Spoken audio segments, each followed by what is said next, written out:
اشرح لي صدري ويسر لي أمري واحلل عقدة من لساني يفقهوا قولي. I think this is the fourth session, and these particular sessions we've been trying to build up a narrative or a storyline. And the first one that we had a look at was modernity and what its impact upon the traditional worldviews, and we compared the Islamic worldview, the Christian worldview, with the atheistic worldview. And then on the second session we had a look at European Enlightenment. And the third we had a look at a little bit about the atheistic moves, and we also did a little bit of some of the problems that people face from a multiverse perspective. So I'm going to jump into it, and I'm going to talk about the contingency argument today. It's one of the greatest proofs that we have in terms of proving that God exists. So these are the broadest categories that we've been speaking about: what the atheists believe or don't believe, what the agnostics believe or they don't believe, and what believers, in particular Muslims, not only believe, but they believe with knowledge and reason. فَاعْلَمْ أَنَّ اللَّهَ لَا إِلَهَ إِلَّا اللَّهُ. Know that your Lord is true. And the questions that we were discussing in the previous sessions is that, is the truth, is that restricted to just a smaller cohort of intellectuals, philosophers, thinkers, scientists, or is it open to the wider person like me and you? And that is the question that we really need to ask. And is it simple, is it compelling, or is it more of a gut feeling that is more probable there is a God versus that there is certainty that there is a God? In the English language, or in the Western tradition, and we have to remember that we are where we are, right? We're in Europe.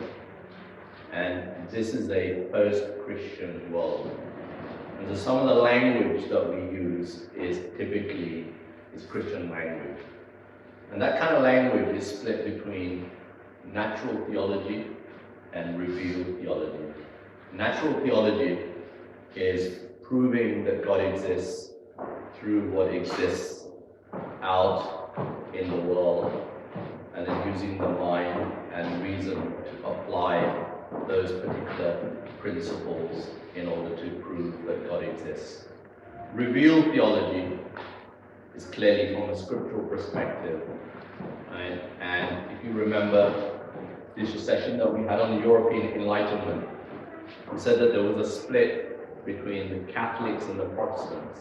The Catholics are more inclined to the natural theology, and the Protestants are more inclined to the revealed theology. All right, but from an Islamic perspective, we're inclined to both. Now, within natural theology, again, this particular list, it's not a comprehensive list, it's an indicative list, but it's an indicative list by and large, again, from a Christian metaphysics perspective. But the first three are broadly very Islamic principles, i.e. the argument of contingency, the cosmological argument, and the theological argument, and in that hierarchy as well. Right? The contingency argument is by far the most robust amongst all of those particular arguments. And the other ones, the ontological argument or the moral argument, they're typically the more Christian versions of this natural theology. But I wanted to just skirt around that for a moment in time, and I just wanted to have a look at aspects of law.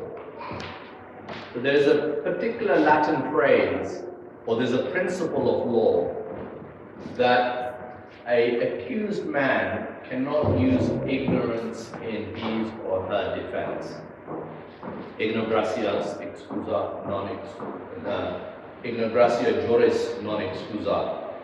Now, if you were to park your car in a place where you shouldn't park your car, and you didn't know that you should park your car there, and you get a parking ticket, can you argue in a court of law that because of your ignorance of the law, that you shouldn't have got that parking ticket or get that parking ticket reversed. And you can't. This is a very old and a universal principle that ignorance of the law does not escape you, even if it's a complex case. And the question that we want to ask ourselves is, in the hereafter, does that apply as well? So I'll just let let you have a think about that. From an Islamic perspective, we also have what is known as the state of fitrah, i.e. what is innate within us. Ibn Taymiyyah thinks that this is one of the major arguments for the existence of God. Not those logical arguments, but this particular one. That a child who's newly born knows where the milk comes from intuitively. It's so, I wouldn't use the word natural, but innate within that child, that that child knows that he has to suckle, he or she has to suckle from initial mother. And he says that that's very similar to the relationship that we have between ourselves and the Creator. This thing is fused within us. We are predispositioned to believe. And amongst the vast majority of cultures, present and past, there is this intuitive, natural inclination towards God. But if we move away from intuition and say, all right, we're going to move outside of intuition and we're going to move outside of the scriptures, and we're going to use solely reason-based arguments to prove ours a particular position, then the Islamic theology says that you can use 2 or 3 of these particular arguments, and as I said, they form a hierarchy of arguments. Contingency argument, and then after that is the cosmological argument, and the theological or the design argument is quite popular as well. But before I delve into this contingency argument, I want you to think and explore about our world, what is possible and what is impossible, just for a minute. What is possible and impossible, and I'll throw up some questions as well. Okay? So in that paradigm, I want you to think about what is possible. Can we have a squared triangle? So that is impossible, okay? That is illogical, that is contradiction in terms as well. Can you be dead or alive at the same time? No, you can't. That again is a contradiction in terms. If I take this mathematical equation, right, it's quite a simple one. Can you ever conceive of 2 + 2 ever being 5? No, you can't. Okay? So there are certain things that are completely impossible, but there are other things that are not beyond the realm of impossibility. Could things have different colors? Could those chairs be of a different color? Yes, they can. Could this hall be larger or smaller? Yes, it can. Could you be taller or shorter? Yes, you can. Right? Okay. Could the solar system be different? Well, it could potentially. That's not impossible for it to not be the way that it is. Okay. It is like that, but it could potentially be different. So it's not impossible in that regard. Could the laws of nature be different? Could all of those laws that we know, they could also be different? Can the earth be bigger? So when we have a look at everything on earth and everything in the cosmos, potentially all of those things could be in a different way, in a different shape. That means there are 2 possibilities. One, which is these scientific possibilities. And then the other thing is that there are these potentially logical possibilities, which are outside of the impossible realm. And so what we're going to do today is we're going to build up our argument, okay, and see all of the things that could be slightly different, how they categorize, and then how we move from that element to proving that there's a necessary being. And then from the necessary being, we want to move to God. And then we want to apply the contingency argument. So all of the things that I've just described to you that could be different, okay, these are what is called contingent beings, contingent things. This chair, okay, could have a different color. Everything in the universe is contingent, i.e. that it could have different properties than what they have. The trees outside could have different leaves. They could have a different number of leaves. They could have more leaves. They could have less leaves. Right? These things could exist or they could not exist. Okay? When a thing has all of these types of characteristics, then that thing is called a contingent thing. That thing is called a contingent thing because that thing is dependent to make it the way that it is in that particular shape, size, or that it exists or it doesn't exist. Then the other term that we want to discuss is the term that is called the necessary being. The necessary being is a being which is perfect in its attributes, that can't be anything else than what it is. I'll say that again. A necessary being is perfect in his attributes, that it can't be anything else. Can't be anything larger. Can't be anything more powerful. Can't be a different color. Alright? It is by definition then a necessary being. So these are the two terminologies that I just want you to grapple with and understand at this moment of time. So we've got contingent things, okay? And everything in the universe is classified as a contingent thing because everything could be slightly different than to what it is. So this table could be slightly longer, the sky could be slightly higher, okay? The temperature could be slightly colder, right? The sun could be slightly warmer or colder. Okay? So if you apply that across everything within the universe, the first thing that we determine is that everything in the universe is contingent. Okay? So when we have a look at all of these items, the water, a car, all right, it could be slightly different, it could be more powerful, it could be less powerful, it could be a different color, it could have a different engine size, it could consume a different amount of petrol or lead or electricity. Our planet could be, again, smaller, larger, of a different size and different shape.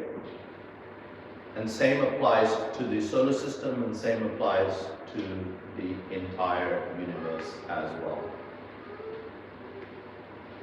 Now, when we have a look at anything which is contingent, then we say, well, where did this contingent thing come from? Where did this contingent thing come from? Now, the only two possibilities that contingency thing could come from is either it could come by itself, or it could be created by something else which is exterior to it. Those are the only two logical possibilities. Anything which is contingent can only have been created either by itself or created by something else.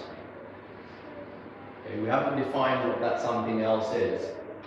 And people who just believe in nature, nature is causing everything. Well, nature in itself needs will, it needs power, it needs knowledge, right? It needs a mind of its own, right? And blind forces themselves don't possess all of those attributes and all of those capabilities.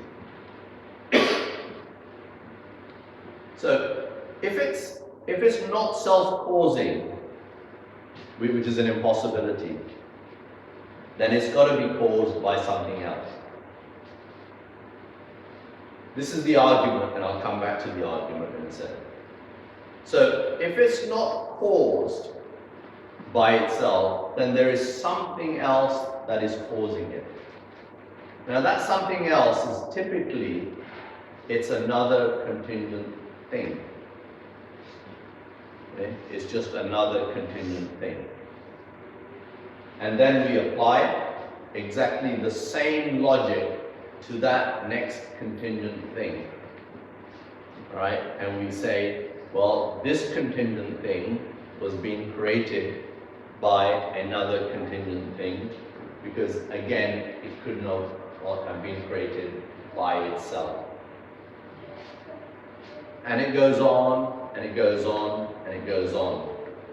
Now, we also know that things can't go on backwards, i.e. in terms of regress, infinitely. Okay, so actual infinite regress, i.e. to go back in time, is an impossibility. Why is it an impossibility? Because if an infinite time had lapsed, okay, then we would never have got to where we are. Right? Because we can increase the days by 1 or 2 or 3. Infinite means by its very basis that you can't increase it or you can't extend it. So it can't go on infinitely. There can't be an infinite regress forever. Okay? Now, what is science? Science, by and large, talks about the relationship or the dependency between two contingent things. It is the causation and the effect from a scientific perspective. But it applies within that framework within which contingent things already exist. And we measure, or we work out, and we try to understand what is the causal relationship or the patterns that exist between two contingent things. But when we go back with the infinite regress, okay, it then points to what is known as a necessary being. Okay? That ultimately, if A depends on B, but if B is dependent upon C, then B isn't really doing much. Okay?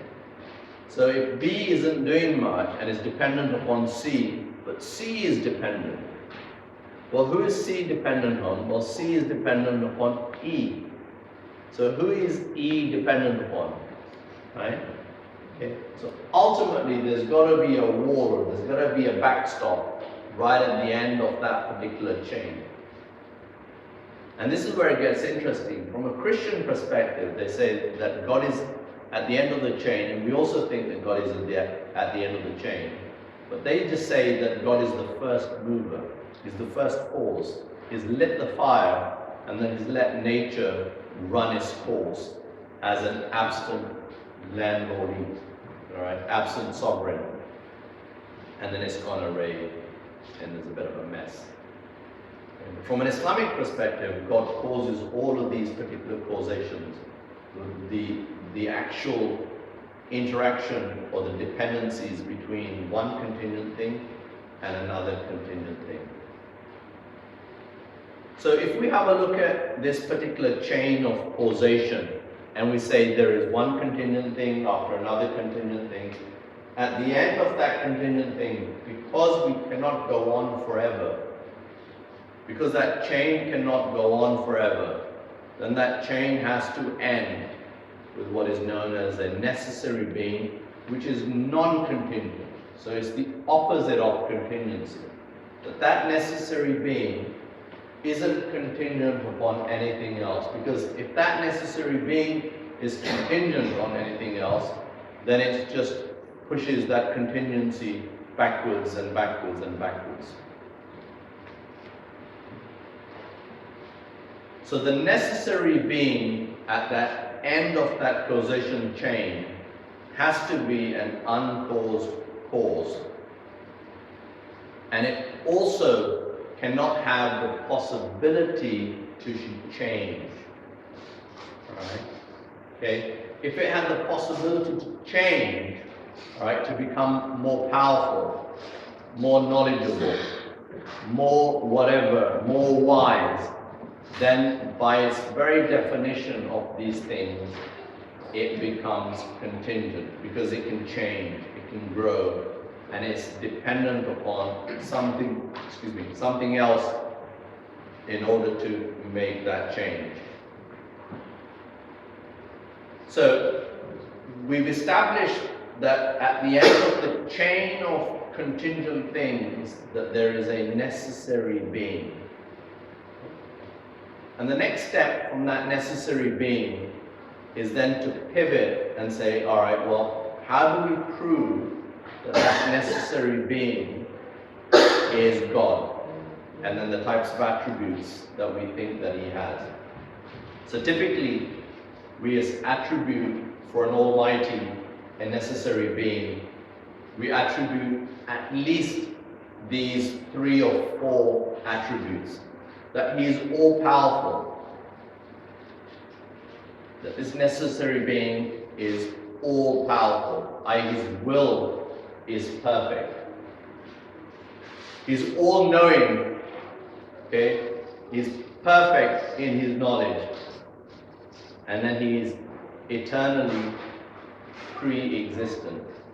There is no time when he didn't exist. Because if he didn't exist, then he would have had to come into existence. Okay? And it goes back to the point that we made earlier, that something cannot be self-causing.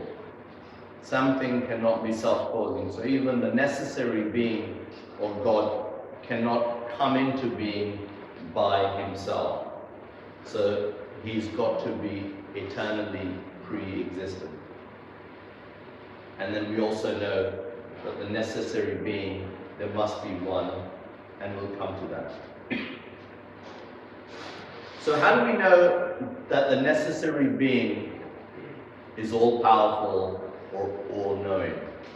So we said that if that necessary being is not all-powerful or all-knowing, then he becomes contingent. If he is subject to change, if he is deficient in his attributes, then that God is not perfect. And if that God is not perfect, then he's got the ability to be in a different way, then we say ultimately he is contingent. And the same argument goes to an all non-knowing God as well.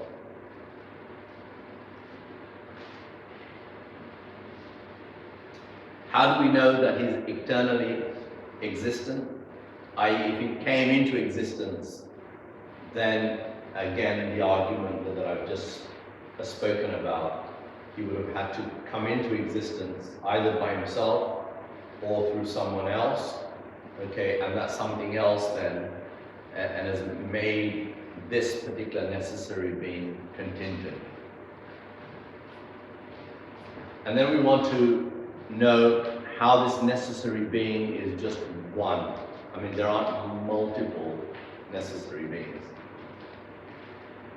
Well, if you imagine that there were 2 or more gods, or there were 2 or more 2 or more necessary beings, and if all of their wills are manifested, so you've got God 1 and you've got God 2, and all of their rules are manifested, then it would be absurd and it would be a contradiction in terms. Okay? One God may want the world this way, the other God may want the world the other way, and that one thing can't be made in two different ways. So that is an absurdity. The other possibility is that none of their rules are manifested. That again makes the situation absurd, because God's will is manifested and His will is unhemmed by anything. Alright? And that would mean that if any God's will is hemmed in or restricted by anything, it makes that God contingent. Only one of the beings' will is manifested. Okay? That will mean that all of the others are then contingent. So out of those three possibilities, only the last one is the credible and the logical possibility that exists. And therefore there can only be one necessary being. So typically these are the four key attributes that we find from a logical demonstration about the necessary being. And how are we doing for time? Are we doing all right? Okay, all right. Is there any questions so far? No? Any comments? All right. Now, if we then step back and say that we understand that the world is contingent, all right, that means that anything that we develop from a scientific perspective, everything then must fall within that overarching umbrella of contingency. So you may not know what the laws of nature are, but those laws of nature must be contingent. Okay? Because we've established that everything in the created order, everything in the universe is contingent. I mean, that's just a scientific fact. That's not something that we need to play around with.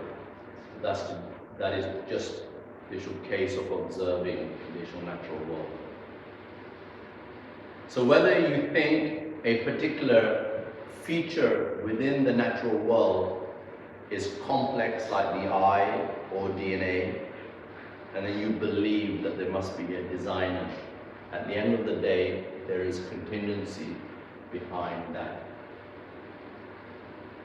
Whether you believe in the Big Bang and how that's developed, then the Big Bang is contingent upon this very fact. Whether you believe in miracles and supernatural beings, all right, and we'll come to that in the subsequent sessions, all right, we believe that everything is then as a contingent on that causal relationship. And the way that Islam thinks about this causal relationship, it doesn't think it in a way that this has caused this, and that has caused that, and that has caused that. That is what is known as the pattern of science. Okay? God says that there is no power, there is no other power except He. Okay? These things are not endowed with their own separate power. God causes this contingency thing, and when He does, He creates this contingency thing. So there is a causal relationship from a cause and effect perspective, so that we can do science, we can do medicine, we can do IT, we can do computers and things like that. But we don't attribute causal relationships to these contingent things. We attribute causal relationships to God. And it's a slightly different metaphysics to this Christian metaphysics. Christian metaphysics says that God is the first mover in that chain, and once He's created nature, then nature has its own will, it's got its own power, and it's got its own volition. God says, no, no, He does this, and that is the pattern that He does, so that we can learn from it. And when He breaks that pattern, that's when you have a miracle. When you break that particular pattern, that's when you have a miracle. Sorry, what's the last one? But when you break the pattern, when God breaks the pattern, then He creates a miracle. I.e., He would create an effect without a cause, like Hazrat Isa alayhi salatu wasalam. He was born, as we all know, without a father. Right? So He broke that particular pattern. Right? He can do that. He can part the sea if He so chose to. Moses' staff, after he changed that from a staff into a serpent. And the fire became cold tonight, right? And the fire became cold. So all of those follow the same pattern, cause and effect. But God can suspend or He can intervene in that causal pattern. He creates that causal pattern at the same time. It's very fascinating.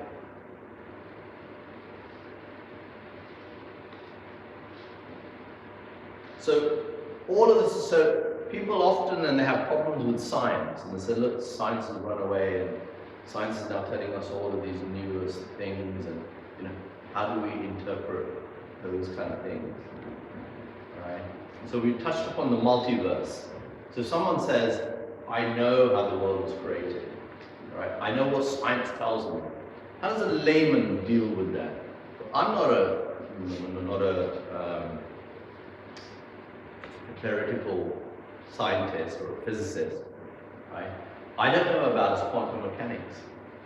So you've got a scientist telling you all of these types of things. Now, that does not fit within the realm of belief. So you've got certain aspects, right, from a belief perspective, whether you believe in dinosaurs or whether you don't believe in dinosaurs. These are not theological issues that you're going to be held accountable for on the Day of Judgment.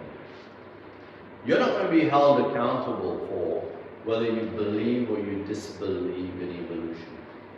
Right? So what this contingency argument says, it just steps back from all of these types of aspects. Whether there is a multiverse or not, who knows whether there is a multiverse. There may well be universes, planets, well beyond our understanding. There are certain verses in the Quran that says that there are these various heavens, seven types of earths and things like that. Who knows how many multiverses there may well be? Who knows what kind of, if we're talking about pre-eternity, all right, what else exists? These things are beyond the realms of what we know. Those things we only know through Scripture, through the prophetic reports. Right? And we're only held accountable on those certain theological aspects. But we know that there's one God. We believe in the prophecy of the final messenger, sallallahu alaihi wasallam, and we believe in all of the previous prophets. And the same thing goes with evolution. Evolution, whatever you believe, and there are lots of Muslims who believe in evolution, and there's lots and lots of Muslims who don't believe in evolution. Right? And these things are really contentious issues. All right? If you say that you don't believe in them, and then you say, well, you're not believing in what modern science tells you. How does a layman like me and you interpret all of these types of issues? Where do we draw our lines? Whether the animals were evolved, is that a theological issue? We believe clearly that everything was created by God. Was there a process by which He created it? Or was it instantly created? We believe from a scriptural perspective that our Father, that all mankind single source is from Adam and Eve. This is what we're told in Scripture, so we believe that. Okay? Beyond that, whether what modern science says from an evolutionary perspective, people can get really confused and say, well, if you believe in evolution, you're outside of the realm of Islam. If you're within it, then, or if you say that you don't believe in it, then they say that you're not accepting modern science. What this does in terms of the application of the contingency says whatever is happening within the scientific process, then the overarching aspect is that everything is contingent upon God. Those particular applications, causal effect, God is doing those particular relationships. We have our red lines that we draw from a theological perspective. And certain people have taken a theological position whether they want to accept those evolutionary processes on certain aspects. And certain people have decided that they don't want to do that. This way helps us to navigate those particular discussions in that way, because it becomes really, really complex. So the contingency argument is really the issue foundational of Islamic theology. And what we're trying to say is that science in itself can never undermine the existence of God. That is an impossibility by its very foundational nature. Because everything within this scientific realm is contingent upon something else. And that ultimately, that is contingency ends with God. I'm happy to take in, so this is the actual last slide. This is verse, the third last, before the penultimate, it's chapter in the Quran. Bismillahirrahmanirrahim. Qul huwallahu ahad, Allahu samad, lam yalid wa lam yulad, wa lam yakul lahu kufuwan ahad. Now, I couldn't understand why such a pithy surah is worth a third of the Quran. Yeah? This particular surah, which is so light and so pithy, is worth a third of the Quran. Because it talks about the direct attributes of His Majesty Himself. And the Quran is equal across the board. That there is no doubt. But there are certain verses that are more perfect in their perfection because they talk about God's perfection Himself. Alright? And even then there is a hierarchy. Alright? The verses that belong to the throne, which are verses of the throne, right, which talks about His majesty, right, His honor, His dignity, Himself. Right? They're not the same as verses of divorce in the Quran, but they're all God's words, right? They're all equal in terms of its stature.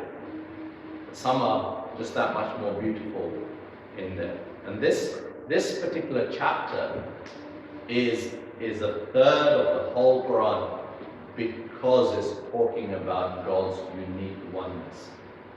Because everything is predicated on Him. He is the necessary being that underpins the entire universe. It says, say the great matter. Right? A particular Sahabi was asking the Prophet ﷺ about God. And the Prophet ﷺ, this particular verse was then revealed onto the Messenger ﷺ. It says, say that the great matter is that Allah is utterly one. One in power, and He does not share in anything in terms of His power. And Allah is the one whom everything needs. Either is that dependency or that contingency, that everything is dependent. I'm dependent on air, you're dependent on something else. We're all dependent. This table is dependent on its legs. Everything in the universe has this chain of dependency that we can see from a pattern perspective. That is what science tells us to be the case. And it says that everything is utterly dependent upon God, whom is completely independent, and he has got no offspring, and nor was he born. He was not himself created, by and from himself. That's an impossibility as well for the necessary being, because it would have meant that there was a time when he didn't exist and then he came into existence, and that is an impossibility in itself. And there is none comparable to him. Okay? There is none comparable to him.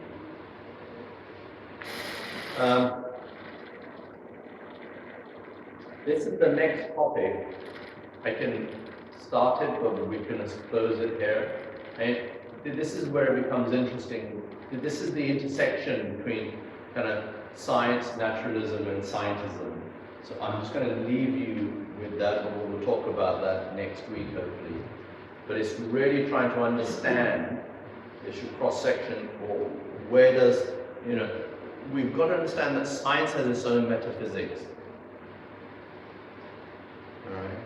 And science makes its own assumptions within that. All right? And if you can understand the theological implications of what this argument is then saying, then you can really frame your discussion. You really can navigate that landscape a lot better.